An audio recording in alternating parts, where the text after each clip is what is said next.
Well, people come to core groups. Core groups meet every Wednesday night, 7 o'clock, right here at the Metro building. And here's what happens. We'll break into groups, freshmen, sophomore, junior, seniors, pretty much we break into a bunch of different groups. We scatter all over the building.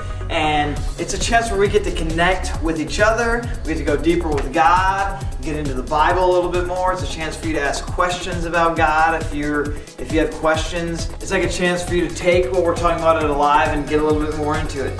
Talk about how it's going to actually relate to your life and how you're going to put it into practice in your everyday life. We're trying to create a sense of family in this place called Alive, but there's tons of people everywhere, and so that's really difficult sometimes in the big group setting. And so you're actually going to get connected with people on a more personal, on a deeper level. I think it could change your life. So you should come check it out. It's really awesome. And if you do, you get to hear this song. It goes like this. I did it all for the core groups. Come on, the core groups. Come on, the core group. I did it all for the core groups. Come on, the core group. Come on.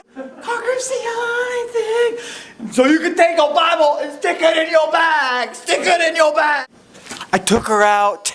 It was a Wednesday night. I went to core groups and it was really tight. We started talking about Jesus and his friends and how he died for you and me. And that's about the time I got down on my knees. I started praying for world peace, salvation for my enemies. For the core groups, come on, the core groups. Always love core groups.